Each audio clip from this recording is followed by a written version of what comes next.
Hello दोस्तों, good morning. स्वागत है एक बार फिर से आप सभी का एमजेटी एजुकेशन में। दोस्तों आज है 20 जुलाई। आज की इस वीडियो में हम लोग बात करेंगे 20 जुलाई 2021 के करंट अफेयर के सभी इंपॉर्टेंट क्वेश्चंस के बारे में। पूरी वीडियो ध्यान से देखिएगा। पूरी वीडियो बहुत ही अच्छे से डिटेल में समझाई गई है। अगर आपने वीडियो को लाइक नहीं किया है, लाइक कर दीजिए, शेयर कर दीजिए अपने दोस्तों के साथ। और अगर आपने अभी तक चैनल को सब्सक्राइब नहीं किया है तो सब्सक्राइब करके बेल आइकन को जरूर प्रेस कर लेना, जिससे आने वाली वीडियोज़ का नोटिफिकेशन आप तक पहुँचता रहे। इस वीडियो की पीडीएफ फाइल और डिटेल्स के साथ क्विज मिल जाएगी आपको हमारे एप्लीकेशन एमजेटी ऐप पर। गूगल प्ले स्टोर से आप एमजेटी ऐप जरूर इंस्टॉल कीजिए। इसके अलावा दोस्तों यूपी ट्रिपल एससी का पीटी का मॉक टेस्ट आया हुआ है। डेली एक मॉक टेस्ट जरूर सॉल्व किया कीजिए। अभी अगर आप यूपी पीटी 99 यूज करते हैं कूपन कोड, तो आपको मिल जाएगा सिर्फ और सिर्फ 99 रुपये में ये सभी 20 मॉक टेस्ट। जाइए जल्दी से इसको परचेज कीजिए और पर डे आप लोग एक मॉक टेस्ट जरूर सॉल्व किया कीजिए। बहुत समय कम बचा हुआ है। बात करते हैं हम लास्ट डे के क्वेश्चंस की। लास्ट डे का पहला क्वेश्चन था, सूर्य की बाहरी परत को क्या कहते हैं? तो इसे क्रीट या कोरोना कहा जाता है। पायलट हवाई जहाज को किस मंडल में उड़ाना पसंद करते हैं? तो समताप मंडल में दोस्तों 22 किलोमीटर की ऊंचाई पर सबसे परफेक्ट होता है पायलट के लिए उड़ाना, क्योंकि यहाँ पर मौसमी घटनाएं नहीं होती हैं। कौन कौन से ग्रह पूर्व से पश्चिम की दिशा की ओर चक्कर लगाते हैं सूर्य का? तो शुक्र और अरुण ग्रह है। चंद्रमा की किरणें पृथ्वी तक कितने समय में पहुंचती हैं? 1.3 सेकंड में। इन सभी क्वेश्चंस के बारे में बहुत सारे स्टूडेंट ने बहुत ही अच्छे से आंसर किया था। अच्छा, कल एक मिस्टेक हो गया था हमसे दोस्तों, उसको सही कर लीजिएगा। एक्चुअली में जो क्षुद्र ग्रह होते हैं, जो एस्ट्रॉयड होते हैं, उसको मैंने बता दिया था बृहस्पति और शनि ग्रह के बीच में, जबकि वो होगा बृहस्पति और मंगल ग्रह के बीच में। तो ध्यान रखिएगा, एस्ट्रॉयड्स जो होते हैं वो बृहस्पति और मंगल ग्रह के बीच में पाए जाते हैं। ओके, चलिए अब बात करते हैं आज के दिन के पहले क्वेश्चन की। आज का हमारा पहला क्वेश्चन है, ब्रिटिश ग्रां प्री 2021 फार्मूला 1 रेस किसने जीती? तो फाइनली लुइस हैमिल्टन फिर से जीत की ट्रैक पर आ गए हैं और जीत लिए हैं ब्रिटिश ग्रां प्री 2021 का फार्मूला 1 रेस। इन्होंने 8वीं बार ब्रिटिश ग्रैंड प्री जीती है, जो कि एक अपने आप में रिकॉर्ड है। 8वीं बार जीती है। अच्छा, इस सीजन में अभी तक हुई हैं 10 रेस और इन्होंने अभी तक इसमें 4 रेसेस ही जीते हुए हैं, लेकिन कैरियर की इनकी 99वीं जीत है।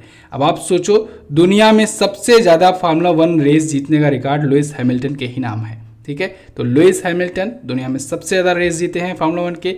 7 बार की ये वर्ल्ड चैंपियन भी रह चुके हैं, विश्व चैंपियन भी 7 बार रह चुके हैं। ये ग्रेट ब्रिटेन के खिलाड़ी हैं और मर्सिडीज की तरफ से ये खेलते हैं या कहें कि रेस में हिस्सा लेते हैं।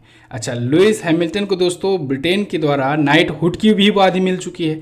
नाइट हुड की उपाधि जिसे मिल जाती है, उसके नाम के आगे सर जुड़ जाता है, सर। ठीक है, तो ये भी आपको याद रखना है। अब रिवीजन करते हैं। फार्मूला 1 की रेस जो अभी तक हुई है, 10 रेस हो चुकी है इस सीजन में अभी तक। इन 10 को किसने किसने जीता है यहाँ पर मैंने लिख दिया है।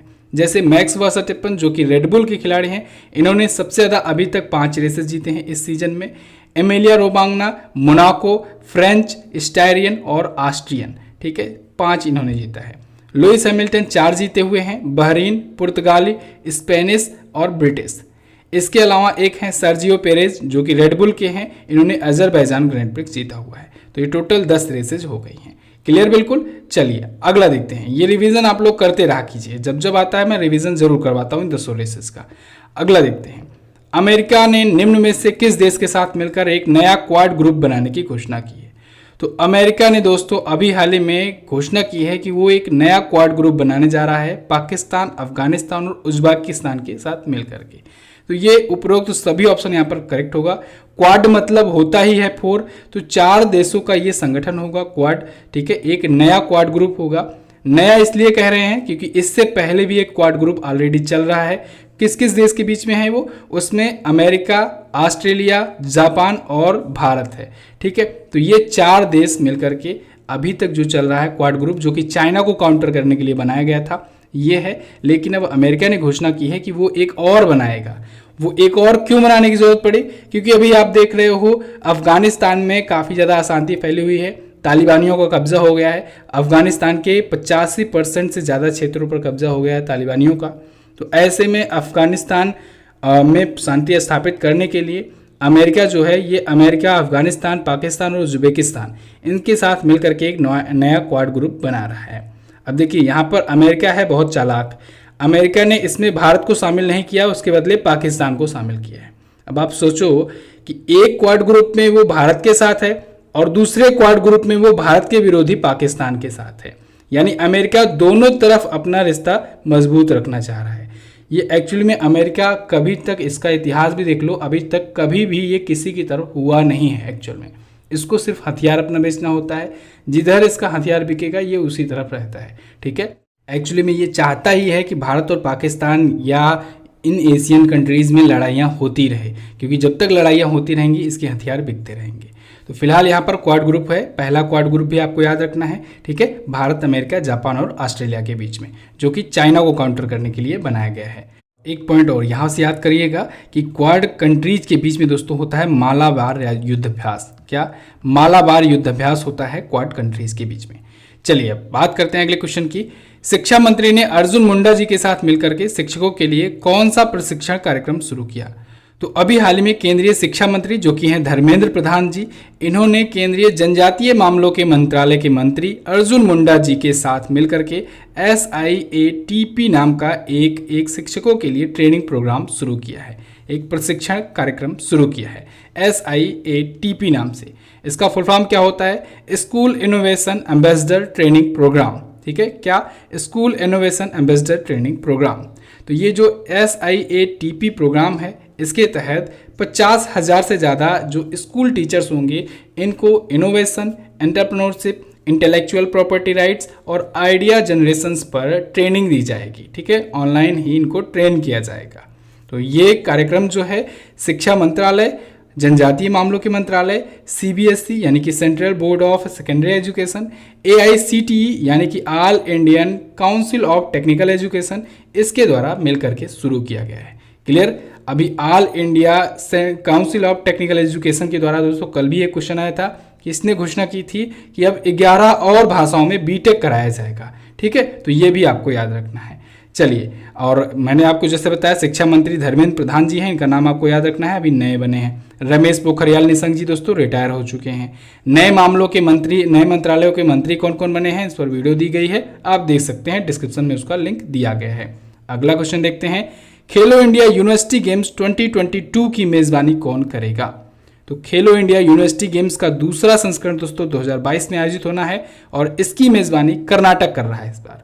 पहला जो हुआ था संस्करण वो हुआ था ओडिशा में। कहां पर हुआ था? ओडिशा के भुवनेश्वर में हुआ था, Kalinga institute of industrial technology में, ठीक है, टेक्नोलॉजी यूनिवर्सिटी में। तो ये KIIT में पहला संस्करण हुआ था और अब होने जा रहा है दूसरा संस्करण, लेकिन ये आयोजित होगा 2022 में। 2022 में आयोजित होगा और किस महीने में आयोजित होगा? मार्च महीने में, 5 मार्च 2022 को आयोजित होगा, इसका दूसरा संस्करण होगा, ठीक है। कहां पर आयोजित होगा? श्री कांतिरावा स्टेडियम, बेंगलुरु, कर्नाटक में। देखिए, खेलो इंडिया यूथ गेम आपने सुना अभी तक, अब ये है खेलो इंडिया यूनिवर्सिटी गेम। ये क्या होता है? इसमें दोस्तों यूनिवर्सिटीज के बीच में गेम कराए जाते हैं, कंपटीशन कराया जाता है, प्रतियोगिता कराई जाती है। सेम वही प्रोसेस होता है, सेम वही अवार्ड वाले फंक्शन होते हैं, सब कुछ, ठीक है, जैसे उसमें मिलते थे। उसमें भी मैंने आपको बताया था खेलो इंडिया यूथ गेम्स में कि 1000 खिलाड़ियों को चुना जाएगा जो मेडल जीते होंगे, ठीक है, और उनको 8 वर्षों तक प्रत्येक वर्ष 5-5 लाख रुपए दिए जाएंगे, जिससे वो ओलंपिक के लिए अपनी प्रिपरेशन जारी कर सकें। तो वही चीज़ यहाँ भी मिलेगी, वही फैसिलिटी। यहाँ भी 1000 स्टूडेंट्स ऐसे होंगे जो खिलाड़ी बने होंगे और खिलाड़ियों की मतलब जीते होंगे मेडल, उनको चुना जाएगा और 8 वर्षों तक 5-5 लाख रुपए मिलेंगे, ठीक है, ओलंपिक की प्रिपरेशन करने के लिए। अब देखिए, खेलो इंडिया यूनिवर्सिटी गेम्स जो पहला वाला हुआ था उसको जीता किसने था, ये भी पूछा जा सकता है। तो इस जीता था दोस्तों पंजाब यूनिवर्सिटी ने, चंडीगढ़ की पंजाब यूनिवर्सिटी ने जीता था इसको, ठीक है, खेलो इंडिया यूनिवर्सिटी गेम को। अच्छा, इस बार इसमें 18 खेल होंगे टोटल, ठीक है, 18 प्रकार के इवेंट होंगे खेलो इंडिया यूनिवर्सिटी गेम्स में। 2 नए स्वदेशी खेल इसमें भी इस बार जोड़ दिए गए हैं, योगासन और मल्लखंभ, इसको दोनों को भी याद रखना है। खेलो इंडिया यूथ गेम्स से भी रिलेटेड अभी कुछ दिन पहले ही आया था क्वेश्चन, रिवाइज कराया था मैंने आपको, ठीक है, फिर से रिवीजन करिए। खेलो इंडिया यूथ गेम्स का चौथा संस्करण होने जा रहा है, जबकि ये खेलो इंडिया यूनिवर्सिटी गेम्स का दूसरा संस्करण है। चौथा संस्करण है, तो पहले के 3 संस्करण कहाँ पर हुए? सबसे पहले हुआ था नई दिल्ली में, दूसरा हुआ था पुणे महाराष्ट्र में, तीसरा हुआ था दोस्तों गुवाहाटी में और चौथा अब होने जा रहा है पटियाला हरियाणा में। इसको याद रखना है आपको, ठीक है। चलिए अब अगला देख लेते हैं। हाल ही में WWF ने है एक्चुअली में ये किसके साथ मिलकर टाइगर रेंज पर रिपोर्ट जारी की? तो अभी हाल ही में WWF ने दोस्तों UNEP के साथ मिलकर के टाइगर रेंज पर एक रिपोर्ट जारी की है। अब इस रिपोर्ट को ध्यान से समझिए। रिपोर्ट में क्या कहा गया है?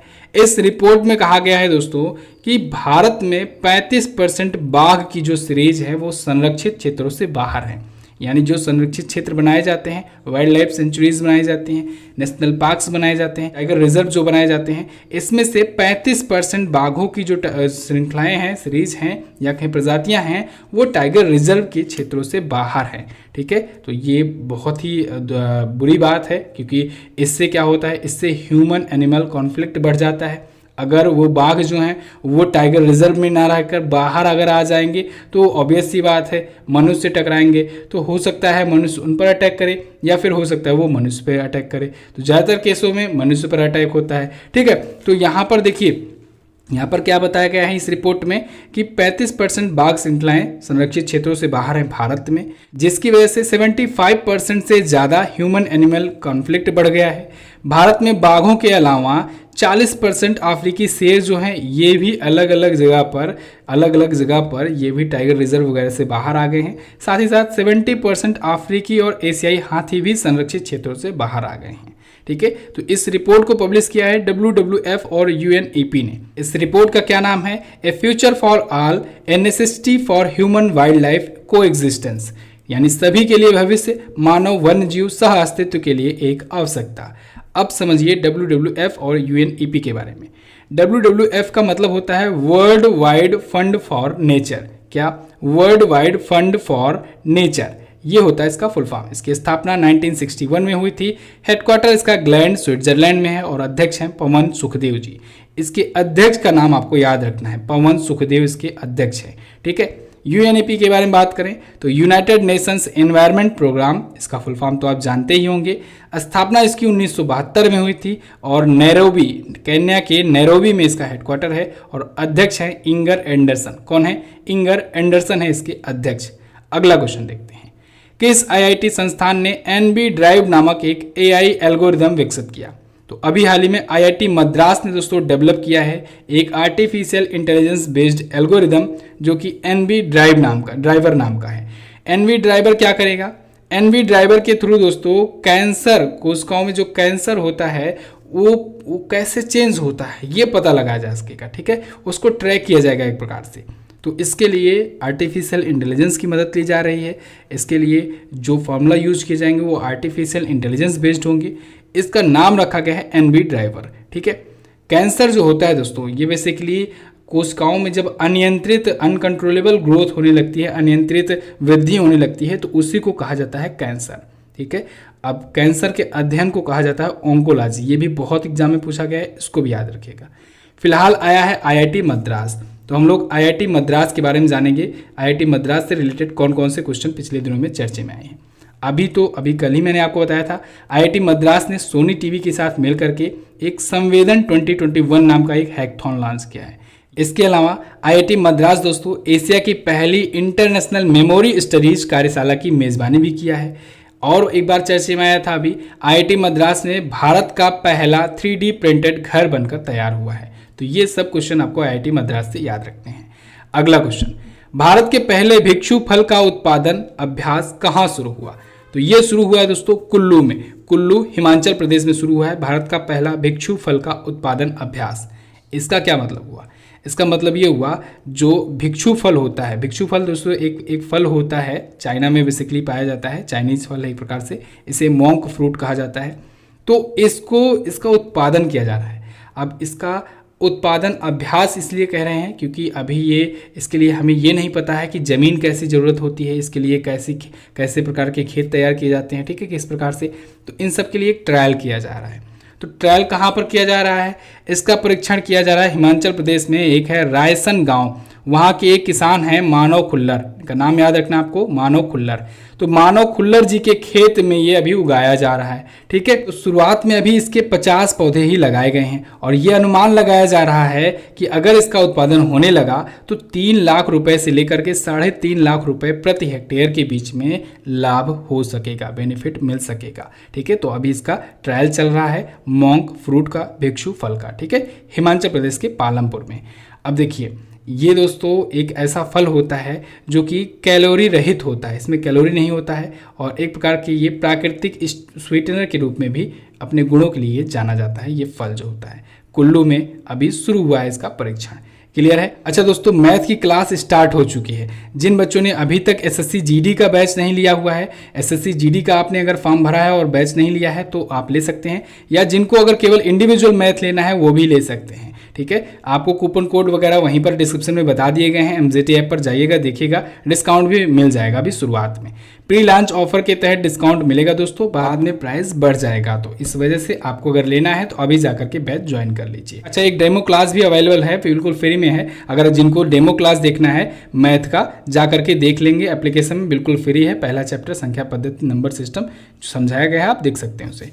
चलिए बात करते हैं अगले क्वेश्चन की। दुनिया में सबसे तेज इंटरनेट स्पीड का विश्व रिकॉर्ड किसने बनाया? तो दुनिया में सबसे तेज इंटरनेट स्पीड का वर्ल्ड रिकॉर्ड बना दिया है जापान ने।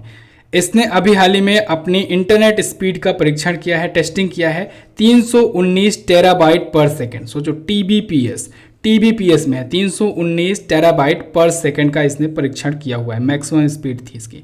सोचो टेराबाइट है ये। 1 टेराबाइट बराबर कितना होता है? 1 टीबी बराबर कितना जीबी होता है? 1024 जीबी होता है। ठीक है, और 1 जीबी बराबर कितना होता है? 1024 MB होता है। ठीक है, मेगाबाइट। ठीक है, जीबी मतलब गीगाबाइट। और 1 MB बराबर कितना होता है? 1024 किलोबाइट होता है। ठीक है, ये स्पीड होती है हम लोग के यहाँ। ठीक है, भारत में, इंडिया में जनरली यहाँ पर पहुँच गया टेराबाइट पर सेकेंड की स्पीड। सोचो, इसने किसका रिकॉर्ड तोड़ा है? इसने पिछला रिकॉर्ड तोड़ा है यूनिवर्सिटी कॉलेज ऑफ लंदन के रिसर्चर्स का, जिसने 178 TBPS का पिछला परीक्षण किया हुआ था। तो वर्ल्ड में सबसे तेज इंटरनेट स्पीड का रिकॉर्ड किसके नाम हो गया? जापान के। चलिए, जापान आया है, इसके बारे में जानिए। जापान की राजधानी है टोक्यो। यहाँ पर ओलंपिक बस शुरू ही होने वाला है। 23 जुलाई से शुरू होगा, 8 अगस्त तक चलेगा टोक्यो ओलंपिक।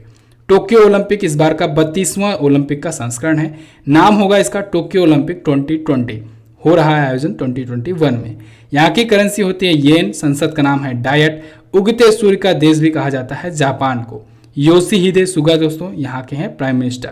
अच्छा, यहाँ के जो पूर्व प्रधानमंत्री थे शिंजो अबे को दोस्तों इस बार का दिया गया है पद्म विभूषण, भारत का दूसरा सर्वोच्च नागरिक पुरस्कार। ठीक है, चलिए, एशिया में पड़ता है जापान भी। अगला देखते हैं। जम्मू कश्मीर और लद्दाख के हाईकोर्ट का नाम बदलकर क्या रखा गया? जम्मू कश्मीर और लद्दाख के हाईकोर्ट का नाम बदल करके अब जम्मू और कश्मीर और लद्दाख का हाईकोर्ट कर दिया गया है। ठीक है, तो यहाँ पर आपका सी ऑप्शन सही होगा, Jammu and Kashmir and Ladakh high court. अब ये फैसला लिया गया है केंद्रीय कानून और न्याय मंत्रालय के द्वारा। इसको दोस्तों चेंज करने का आदेश दिया है राष्ट्रपति रामनाथ कोविंद जी ने जम्मू और कश्मीर पुनर्गठन अधिनियम 2019 की धारा 103(1) के तहत। ठीक है, इन शक्तियों का प्रयोग करके रामनाथ कोविंद जी ने इसको आदेश दिया था। इसके चीफ जस्टिस कौन है? चीफ जस्टिस हैं दोस्तों पंकज मित्तल। कौन है? पंकज मित्तल हैं इनके चीफ जस्टिस। नाम याद रखिएगा, इंपॉर्टेंट है। भारत में टोटल हाईकोर्ट की संख्या है 25 और 25वां हाईकोर्ट है आंध्र प्रदेश का हाईकोर्ट। क्लियर है बिल्कुल दोस्तों। 6 महीनों का करंट अफेयर आया हुआ है, ई बुक आई हुई है। अगर आपने इसको नहीं लिया है तो इसको ले लीजिए, बहुत ज़्यादा इंपॉर्टेंट ई बुक है। आप किसी भी एग्जाम की प्रिपरेशन कर रहे हो, जनवरी से जून तक का अगर आप में पूछा जाएगा करंट अफेयर का क्वेश्चन, तो इस ई बुक के बाहर से आपको एक भी सिंगल क्वेश्चन देखने को नहीं मिलेगा। पिछले 6 महीनों का संपूर्ण कवरेज है इसमें। हर एक चैप्टर्स को बहुत ही अच्छे से डिटेल एक्सप्लेनेशन के साथ दिया गया है। इसका रिव्यू वीडियो भी मैंने अपलोड किया हुआ है, चैनल पर जाकर के आप देख सकते हैं। MZT10 कोड यूज कीजिएगा, आपको ये ई बुक 49 में मिल जाएगी। इंग्लिश वाले बच्चों के लिए भी लॉन्च किया गया है, इंग्लिश में वो इंग्लिश में लेंगे, हिंदी वालों के लिए हिंदी में लॉन्च किया गया है, वो हिंदी में ले सकते हैं। एप्लीकेशन पर भी ई बुक अवेलेबल है। जिनके पास ऐप नहीं है उनके लिए लिंक भी दिया गया है डिस्क्रिप्शन में, आप लिंक के माध्यम से भी इसे परचेज कर सकते हैं। चलिए बात करते हैं अगले क्वेश्चन की। हाल ही में किसने इंडिया वर्सेस चाइना नामक पुस्तक लिखी? तो इस पुस्तक को लिखा है कांति वाजपेयी ने। किसने? कांति वाजपेयी ने। कांति वाजपेयी के द्वारा दोस्तों इंडिया और चाइना के रिलेशन पर यह पुस्तक लिखी गई है, इंडिया वर्सेस चाइना। इसका प्रकाशन किया है जगरनाथ बुक्स ने। ठीक है, कांति वाजपेयी को 2012 में दोस्तों के सुब्रमण्यम पुरस्कार भी मिल चुका है। अगला क्वेश्चन देखते हैं। किस नोबेल प्राइज विजेता को टोक्यो ओलंपिक में ओलंपिक लॉरेल पुरस्कार मिला? तो मोहम्मद यूनुस जो कि हैं बांग्लादेश के, इनको दोस्तों टोक्यो ओलंपिक में ओलंपिक लॉरेल पुरस्कार मिलेगा इस बार। ये नोबेल पीस प्राइज विजेता भी हैं, इनको नोबेल शांति पुरस्कार मिल चुका है। ठीक है, तो टोक्यो ओलंपिक खेलों में इनको ओलंपिक लॉरेल पुरस्कार भी इस बार मिलेगा। अच्छा, ये ओलंपिक लॉरेल पुरस्कार दिया जाना अभी पिछली बार से ही शुरू हुआ था, पिछले ओलंपिक से ही 2016 में पहली बार दिया गया था। रियो ओलंपिक में पहली बार किसे मिला था? केन्या के पूर्व ओलंपियन किप कीनो को मिला था। किसे? किप कीनो को मिला था पहला लॉरेल पुरस्कार, ओलंपिक लॉरेल पुरस्कार। और अब ये दूसरे व्यक्ति हैं जिनको ये मिल रहा है अवार्ड। ठीक है, तो बस दोस्तों ये तो थे हमारे आज के दिन के टॉप 11 करंट अफेयर के क्वेश्चंस। आई होप आपको वीडियो पसंद आई होगी। अगर पसंद आई है वीडियो तो लाइक कर दीजिए, शेयर कर दीजिए अपने दोस्तों के पास। जाइए इसकी क्विज भी सॉल्व कर लीजिए। क्विज मिलेगी आपको एमजेटी ऐप पर, सॉल्व जरूर करना आपको। और इसके साथ ही वहीं पर पीडीएफ भी डिटेल्स के साथ अपलोड होती है, आप उसे भी डाउनलोड कर सकते हैं। और हाँ दोस्तों, हिंदी वगैरह का कोर्स है, मैथ का कोर्स भी आ चुका है, एसएससी जीडी का कोर्स है, इंडियन पॉलिटी का कोर्स है। इनमें से आप किसी को भी लेना चाहते हैं, जाइए फ्री में डेमो क्लास है अवेलेबल, जाइए देखिए और इसके बाद कोर्स को परचेज कीजिए। डेमो क्लास देखने के बाद आप डिसाइड कीजिए। कूपन कोड वगैरह भी वहीं पर दिया गया है सबका अलग अलग, आप उससे डिस्काउंट भी पा सकते हैं। क्वेश्चन ऑफ द डे में बात करते हैं। आज का पहला क्वेश्चन है आपके लिए, पृथ्वी का सुरक्षा वाल्व किसे कहा जाता है? अगेन जियोग्राफी का क्वेश्चन है। दुनिया की सबसे चौड़ी नदी कौन सी है? भारत के कितने राज्य ऐसे हैं जो सिर्फ एक भारतीय राज्य से ही अपनी सीमा साझा करते हैं? भारत की सबसे चौड़ी नदी की अधिकतम चौड़ाई कितनी है? चौड़ी नदी कौन सी है तो बताना ही है, उसकी मैक्सिमम चौड़ाई कितनी हो सकती है, कितनी है, ये आपको बताना है। तो ज्योग्राफी अब दोस्तों यहाँ पर होता है समाप्त। इसके बाद हम लोग कोई और सब्जेक्ट चुनेंगे। ठीक है, उससे भी हम लोग 4-4, 5-5 क्वेश्चन करके रिवीजन किया करेंगे। तो आप लोग डिटेल में जरूर आंसर किया करो। जो भी टॉपिक मैं दूं उस टॉपिक के बारे में पूरा डिटेल में लिख दिया करो, जिससे आपका वो टॉपिक तैयार हो जाया करे। चलिए वीडियो में रखते हैं इतना ही। वीडियो को इन तक देखने के लिए बहुत बहुत धन्यवाद। लाइक शेयर जरूर कर देना, सब्सक्राइब जरूर कर लेना चैनल को। कैसी लगी वीडियो ये भी बता देना। मिलेंगे अगली वीडियो में, तब तक के लिए नमस्कार, जय हिंद, वंदे मातरम।